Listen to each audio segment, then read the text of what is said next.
6/9 का lecture number 3 है, unit number 2 का। पहले दो लेक्चर्स में हम टाइप्स ऑफ मोशन पढ़ चुके और मोशन और रेस्ट से मुतालिक सीख चुके हैं। अगला टॉपिक है हमारा स्केलर्स एंड वेक्टर्स।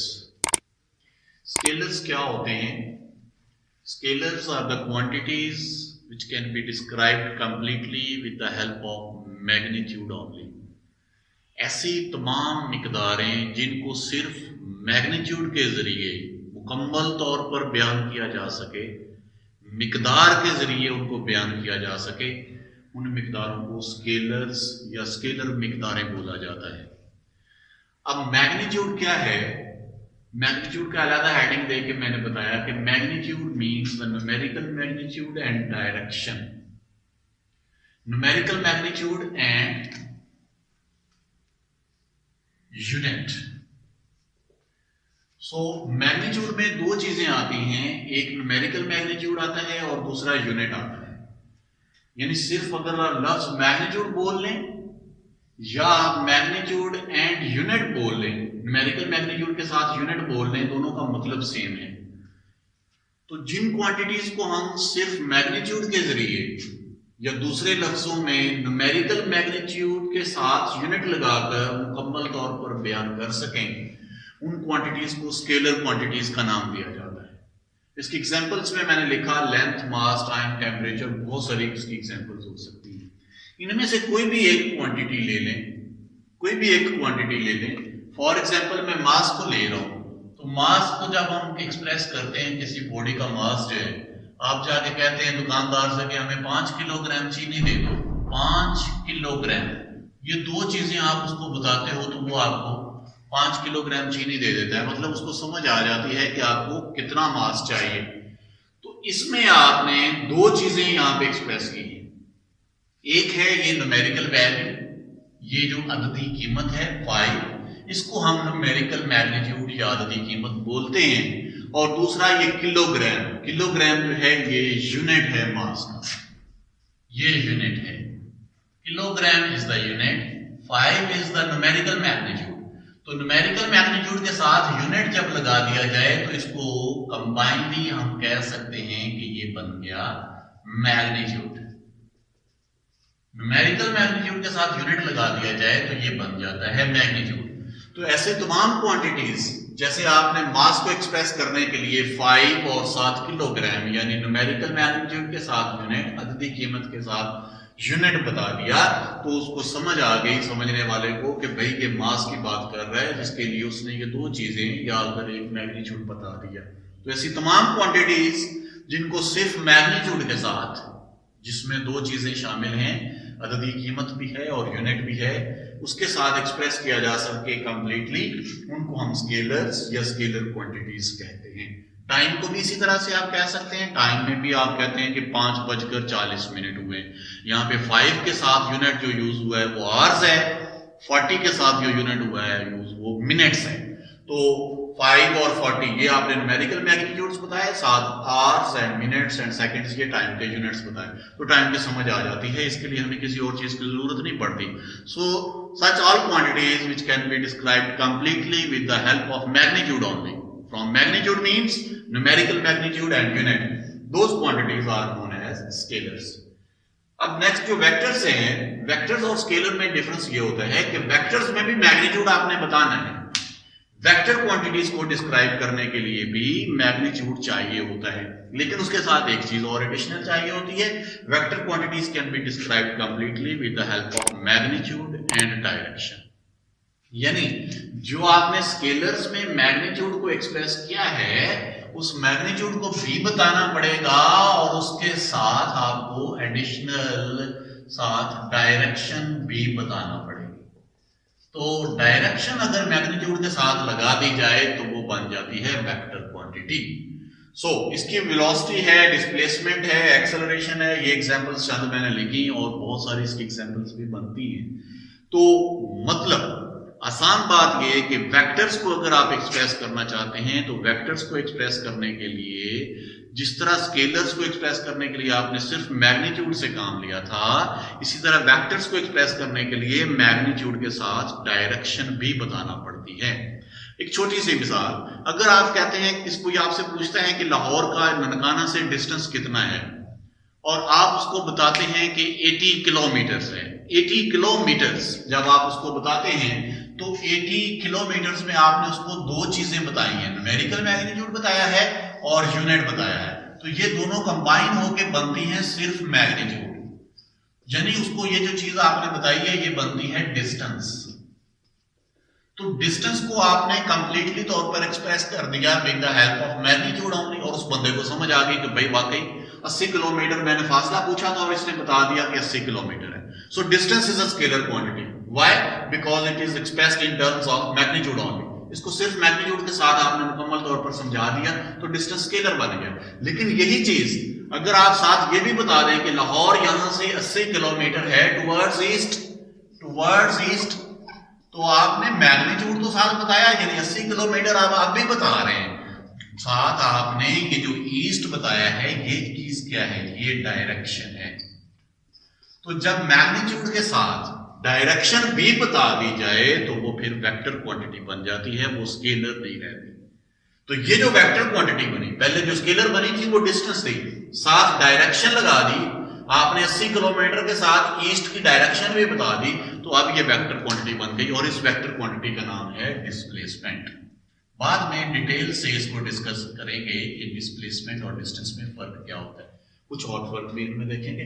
पहला फर्क तो अभी आपको पता चल गया कि डिस्टेंस जो है वो स्केलर क्वांटिटी है which can be described completely with the help of magnitude only, whereas the displacement is a vector quantity because it requires magnitude as well as direction to represent।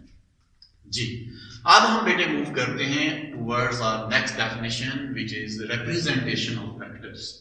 Vectors जो होते हैं यानी जिनको express करने के लिए magnitude के साथ डायरेक्शन की जरूरत होती है, उनको एक्सप्रेस कैसे किया जाए, उनको रिप्रेजेंट कैसे किया जाता है, उनको रिप्रेजेंट करने का तरीका जो है वो स्केलर्स की निस्बत मुख्तलिफ होता है। हमारी बुक में रिप्रेजेंटेशन ऑफ वेक्टर्स के दो तरीके बताए हुए हैं। एक इसी आर्टिकल की पहली जो 3 लाइनें हैं उनमें सिंबॉलिक रिप्रेजेंटेशन को बताया हुआ है, और इसी आर्टिकल की जो नीचे वाला 5 लाइनों का पैरा है उसमें ग्राफिकल रिप्रेजेंटेशन का बारे में बताया हुआ। बेशक उनके ऊपर ये हेडिंग्स लिख लें, सिंबॉलिक रिप्रेजेंटेशन पहले वाला जो पैरा है, और सेकंड पैरा इसी आर्टिकल का है ग्राफिकल रिप्रेजेंटेशन। पहले हम समझते हैं कि सिंबॉलिक रिप्रेजेंटेशन में कैसे सीखते हैं हम। सिंबॉलिक रिप्रेजेंटेशन या वेक्टर को सिंबॉलिकली अलामती तौर पर किस तरह से रिप्रेजेंट किया जाता है ये सीखते हैं हम। तो वेक्टर्स को जाहिर करने का अलामती तरीका, वेक्टर्स को जाहिर करने का अलामती तरीका इसको बोलते हैं। तो वेक्टर्स को अलामती तौर पर किस तरह से जाहिर किया जाता है, बोलता है कि जो वेक्टर के सिंबल्स होते हैं, हर क्वांटिटी का एक सिंबल होता है। जैसे ये मैंने वेक्टर्स के यहां पे 3 वेक्टर्स लिखे हुए हैं, डिस्प्लेसमेंट, वेलोसिटी, एक्सेलरेशन। तो डिस्प्लेसमेंट का जो सिंबल है, डिस्प्लेसमेंट का जो सिंबल है वो स्मॉल डी होता है। जो वेलोसिटी है ये भी एक वेक्टर क्वांटिटी है, इसका सिंबल जो है वो स्मॉल वी होता है। जो एक्सेलरेशन है इसका सिंबल जो है वो स्मॉल ए होता है। तो ये हैं इन तीनों वेक्टर क्वांटिटीज के सिंबल्स। आप इसको सिंबॉलिक रिप्रेजेंटेशन देना चाहते हैं जिससे पता चले कि ये सिंबल्स जो हैं ये किसी वेक्टर क्वांटिटी के सिंबल्स हैं, स्केलर के सिंबल्स नहीं हैं।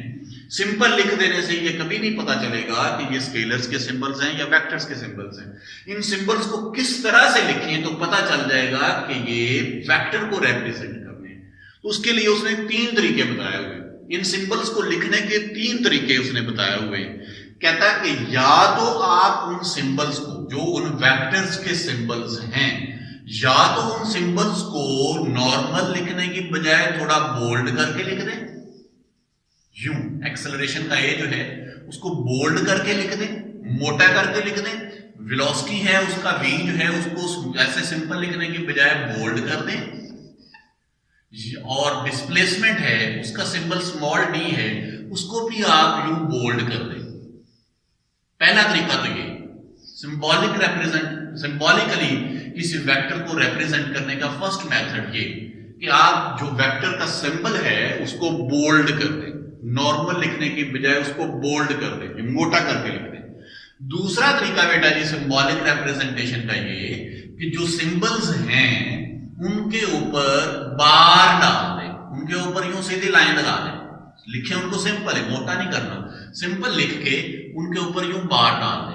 ए के ऊपर बार डाल दिया, वेलोसिटी का सिंबल वी जो है उसके ऊपर बार डाल दिया, डिस्प्लेसमेंट का सिंबल डी है वो लिख के उसके ऊपर बार डाल दिया।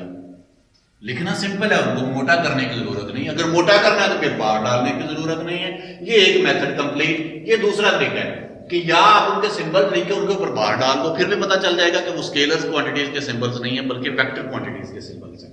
तीसरा जो तरीका उसने बताया हुआ है वो ये कि बार विद एरो हेड, यानी उनके ऊपर लाइन भी लगाएं और लाइन के साथ तीर का निशान लगा दें, यूं सिंबल्स के ऊपर यूं तीर का निशान लगा दें, लाइन के साथ एरो हेड लगाते जाए, लाइन के साथ एरो हेड लगाते जाए, यूं जो भी वेक्टर क्वांटिटी का सिंबल है।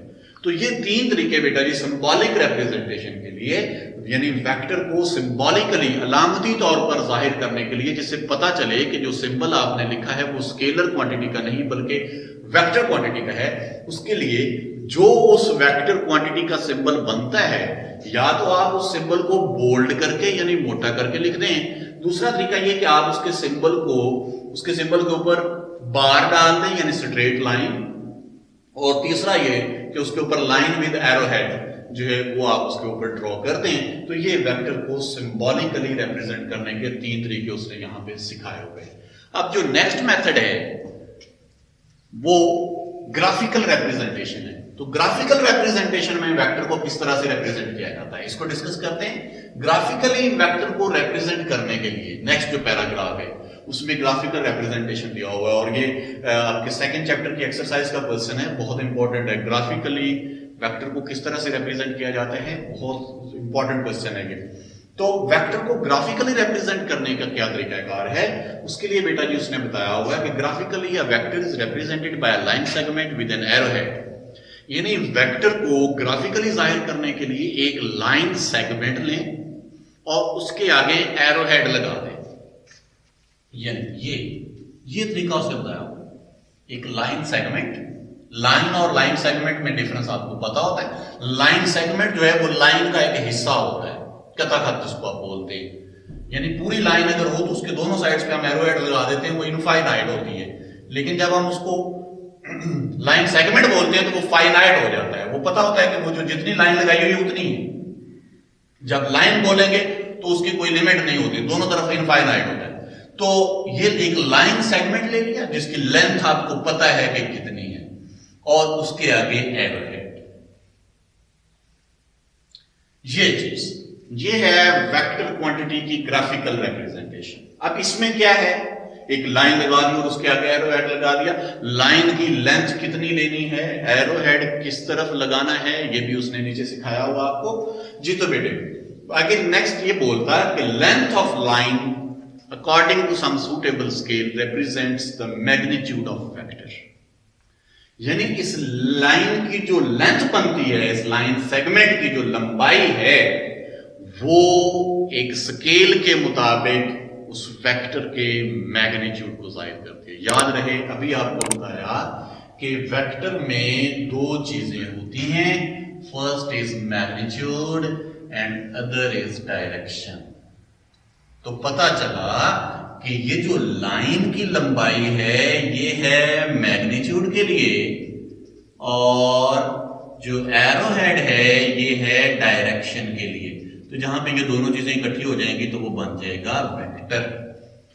ये कोई भी वेक्टर क्वांटिटी को रिप्रेजेंट करने के लिए हम कह लेते हैं कि जी हम डी को, या उसने बुक में वी ये एक वेक्टर लिया हुआ है, मैं सिंपल वी लिखूंगा तो आपको फौरन बोलना चाहिए कि गलत है, क्योंकि सिंपल वी जो है वेक्टर के लिए यूज नहीं किया जा सकता। या तो इस वी को बोल्ड करना पड़ेगा, या इसके ऊपर बार डालना पड़ेगा, या बार विद एरो हेड डालना पड़ेगा जी। ये एक वेक्टर वी है जिसको हमने ग्राफिकली रिप्रेजेंट कर दिया with the help of line segment and arrowhead. अब इस लाइन सेगमेंट की लंबाई वेक्टर के मैग्नीट्यूड को जाहिर कर रही है और इसकी जो डायरेक्शन है, जो एरोहेड है, वो उस वेक्टर की डायरेक्शन को रिप्रेजेंट कर रहा है। अब एक स्केल के मुताबिक इस लाइन की लंबाई ली जाती है और फ्रेम ऑफ रेफरेंस की मदद से हम डायरेक्शन जो है उसको डिसाइड करते हैं। तो इस तरह से वेक्टर को जो है वो ग्राफिकली रिप्रेजेंट किया जा सकता है। एग्जाम्पल्स आपकी बुक में हैं, जब वो करेंगे तो आपको इसकी ग्राफिकल रिप्रेजेंटेशन की मुकम्मल समझ आ जाएगी कि किस तरह से वेक्टर को ग्राफिकल रिप्रेजेंटेशन दी जाती है। तो ये था बेटे आज का लेक्चर। इसके बाद इंशाल्लाह नेक्स्ट लेक्चर जो है उसमें आपसे मुलाकात होगी।